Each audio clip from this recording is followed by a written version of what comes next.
Hello दोस्तों, नमस्कार। राजनीति विज्ञान विषय से संबंधित संघ और इसका राज्य क्षेत्र यानी the union and it's territory से संबंधित सभी क्वेश्चनों को हम एनालिसिस करेंगे। प्लीज़ आप लोग वीडियो को लाइक कीजिए, शेयर कीजिए, सब्सक्राइब कीजिए। जो आगामी एग्जाम के लिए आपके लिए important TGT, PGT, net, GRF आदि एग्जाम्स के लिए इम्पोर्टेंट क्लास होगी।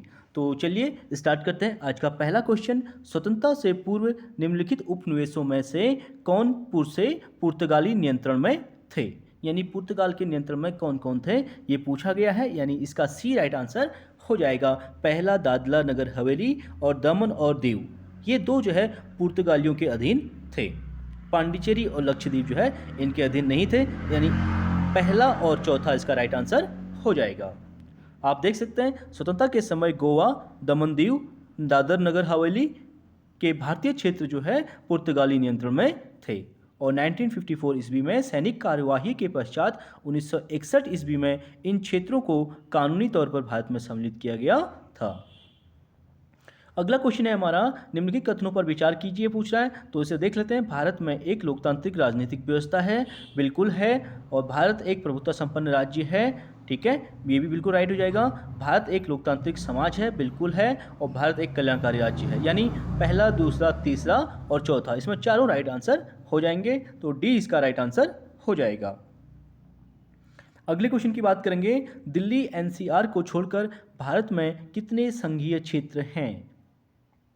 तो इसका राइट आंसर बी दिया गया है 6, लेकिन वर्तमान की बात करें तो इसमें 7 राइट आंसर हो जाएगा। वर्तमान में यूनियन टेरिटरी यानी केंद्र शासित प्रदेशों की संख्या 8 है, तो दिल्ली को छोड़कर जो है 7 इसका राइट आंसर हो जाएगा। आप देख सकते हैं प्रश्नकाल के समय विकल्प बी सही था, लेकिन वर्तमान परिप्रेक्ष्य में बात करें तो दिल्ली एनसीआर को छोड़कर भारत में 7 संघ शासित क्षेत्र हैं। ये कौन कौन से हैं? पहला जम्मू कश्मीर, दूसरा लद्दाख, तीसरा अंडमान निकोबार द्वीप समूह, चौथा जो है पांडिचेरी, पांचवां चंडीगढ़ और लक्षद्वीप, छठा हो जाएगा सातवां दादरा नगर हवेली और दमन और दीव।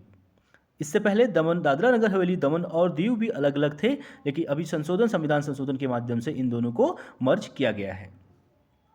और संघ राज्य क्षेत्रों का प्रशासन जो है राष्ट्रपति द्वारा नियुक्त प्रशासक द्वारा चलाया जाता है। अगले क्वेश्चन की बात करेंगे, स्वतंत्रता के पश्चात 2 भागों में बंटने वाला पहला राज्य था। तो स्वतंत्रता के बाद जो 2 भागों में बंटने वाला पहला राज्य कौन था? वो बॉम्बे था, यानी मुंबई। बी इसका राइट आंसर हो जाएगा, जो गुजरात और महाराष्ट्र के रूप में डिवाइड हुआ था। आप इसका एक्सप्लेनेशन रीड कर सकते हैं। स्वतंत्रता के पश्चात 2 भागों में विभाजित होने वाला राज्य जो है पहला राज्य बॉम्बे था। 1 मई 1960 यानी 1 मई 1960 को बॉम्बे राज्य के विभाजन के पश्चात 2 राज्य गुजरात और महाराष्ट्र का गठन हुआ था। अगला क्वेश्चन है, निम्नलिखित कथनों पर विचार कीजिए, दी गई कूट की सहायता से बताइए इनमें से कौन सही है। तो इसे देख लेते हैं। इसका सभी राइट हो जाएगा। संविधान में यूनियन ऑफ स्टेट्स शब्द प्रयुक्त हुआ है, बिल्कुल राइट हो जाएगा, क्योंकि भारतीय राज्यों को अलग होने का अधिकार नहीं दिया गया है। अगला है, एस के धर आयोग ने राज्य के पुनर्गठन हेतु भाषा के आधार की अपेक्षा प्रशासनिक सुविधा को वरीयता दी थी, बिल्कुल ये भी राइट हो जाएगा। धर आयोग ने प्रशासनिक सुविधाओं को वरीयता दी थी। और पंडित नेहरू, सरदार वल्लभ भाई पटेल, पट्टाभी सीतारमैया की अध्यक्षता में कांग्रेस कमेटी राज्यों के पुनर्गठन में भाषाई आधार के पक्ष में नहीं थी, ये भी राइट आंसर हो जाएगा। यानी डी इसका राइट आंसर हो जाएगा। आप देख सकते हैं भारतीय संविधान के अनुच्छेद 1 में यूनियन ऑफ द स्टेट अर्थात भारत राज्यों का संघ है, ये शब्दों का प्रयोग किया गया है, ना कि राज्यों के समूह का प्रयोग। इसका तात्पर्य यह है कि भारतीय संघ राज्यों के बीच किसी समझौते का परिणाम नहीं है, बल्कि पूरा देश एक इकाई है जो विभिन्न राज्यों में प्रशासनिक सुविधा के आधार पर बटा हुआ है। इस कारण राज्य को संघ से अलग होने का अधिकार नहीं दिया गया है। और एस के धर समिति तथा JVP जवाहरलाल नेहरू, वल्लभ भाई पटेल और पट्टाभी सीतारमैया समिति दोनों द्वारा भाषाई आधार पर राज्यों के पुनर्गठन को अस्वीकार कर दिया गया था। आप देख सकते हैं कौन सी कमेटी कब बनाई गई थी। अगले क्वेश्चन की बात करेंगे, कथन और कारण से संबंधित क्वेश्चन है।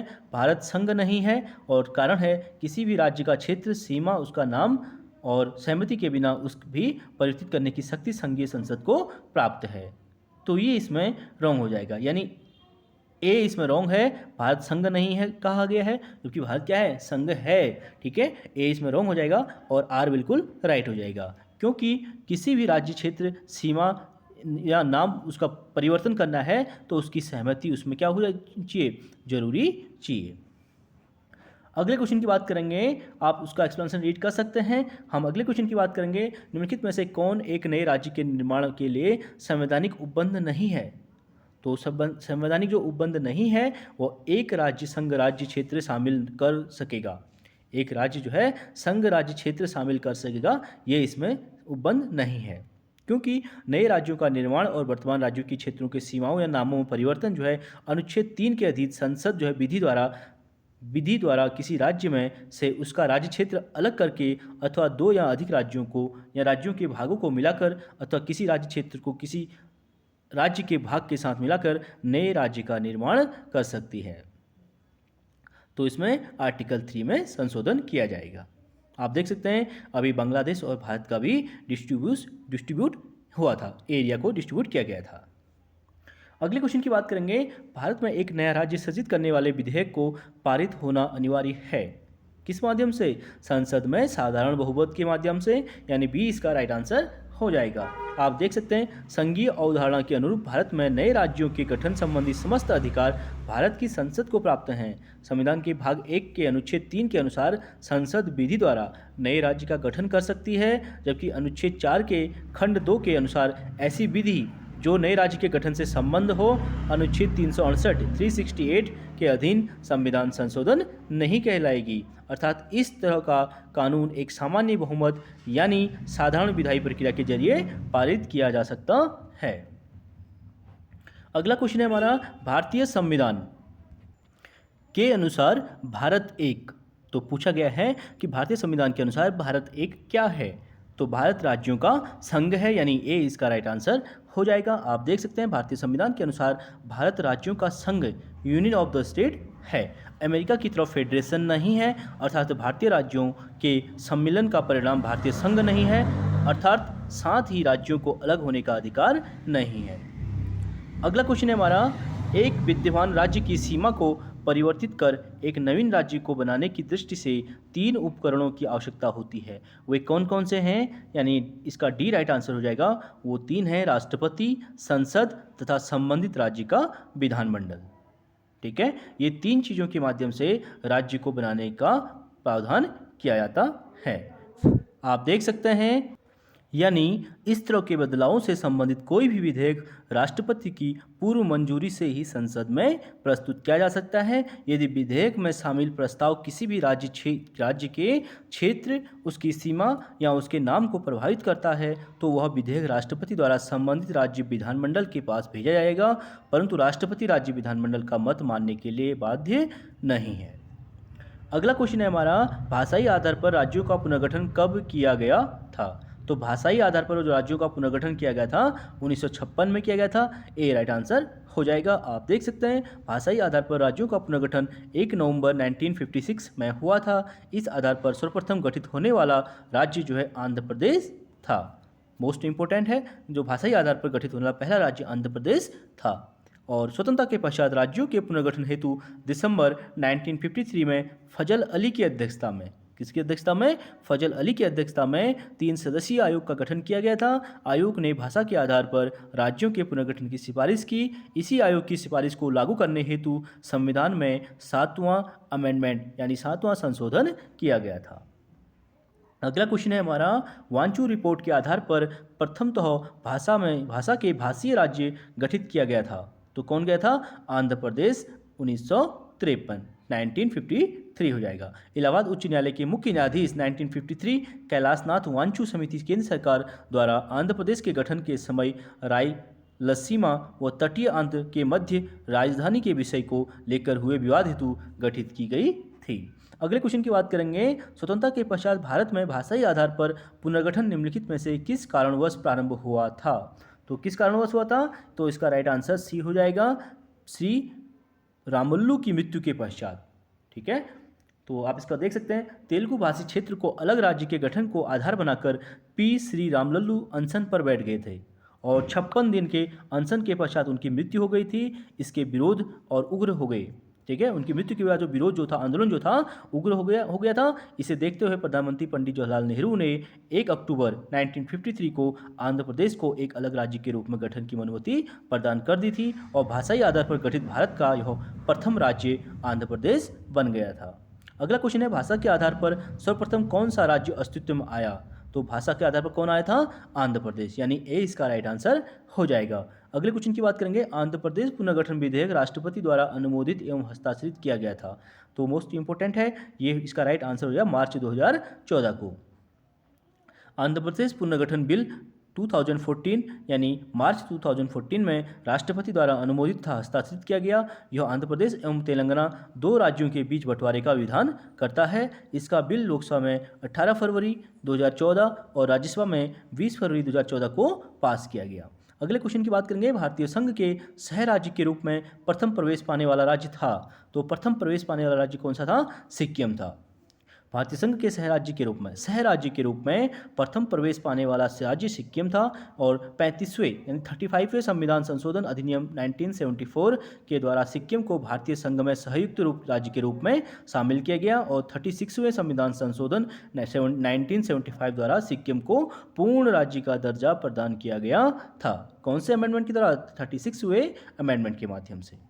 अगले क्वेश्चन की बात करेंगे, निम्नलिखित में से किस राज्य को भारतीय संघ में पूर्ण राज्य का स्थान दिए जाने से पूर्व सहचारी राज्य का दर्जा दिया गया था? तो सहचारी का राज्य का दर्जा सिक्किम को ही दिया गया था, यानी डी इसका राइट आंसर हो जाएगा। अगले क्वेश्चन की बात करेंगे, भारत में निम्नलिखित राज्यों के बनाने का सही कालानुक्रम की पहचान कीजिए, नए दिए गए कूट से चयन कीजिए। ये मोस्ट इंपोर्टेंट क्वेश्चन है, यहाँ से क्वेश्चन रहता है, तो इसे देख लेते हैं। सबसे पहले इसमें कौन आ जाएगा? इसमें सबसे पहले जो आएगा आंध्र प्रदेश, यानी आंध्र प्रदेश की स्थापना सबसे पहले की गई थी। इसका बी राइट आंसर, पहले आंध्र प्रदेश के बाद हरियाणा के बाद जो आ जाएगा हिमाचल प्रदेश, और हिमाचल प्रदेश के बाद अंतिम में सिक्किम राज्य आ जाएगा। आप देख सकते हैं आंध्र प्रदेश की स्थापना 1953 में की गई थी, हरियाणा की 1966 में, ठीक है, 1966 में, और हिमाचल की बात करेंगे 1971 में, और सिक्किम की बात की जाएगी तो 1975 में। अगले क्वेश्चन की बात करेंगे, निम्न राज्यों का सर्जन जो है वर्ष 1960 के बाद हुआ था, इन्हें उनके गठन के आरोही क्रम में, ठीक है, व्यवस्थित करने की बात कर रहा है। आरोही का मतलब है बढ़ते हुए क्रम में, तो इसे देख लेते हैं। पहले 13वें संशोधन के द्वारा उन नागालैंड को 1962 हो जाएगा, सबसे पहले नागालैंड आ जाएगा। 1962 में 13वां संविधान संशोधन किया गया था। उसके बाद 18वें संविधान संशोधन के द्वारा 1966 में हरियाणा को, और 22वें संविधान संशोधन 1969 के द्वारा मेघालय को, और 36वें संविधान संशोधन के द्वारा 1975 में सिक्किम को। अगले क्वेश्चन की बात करेंगे, निम्नलिखित भारतीय राज्यों के निर्माण का कौन सा सही कालानुक्रम है? सही उत्तर के चयन हेतु नीचे दिए गए कूट का उपयोग कीजिए पूछा है, तो इसे देख लेते हैं। सिक्किम को 36वें संविधान संशोधन अधिनियम 1975 द्वारा पूर्ण राज्य का दर्जा दिया गया था।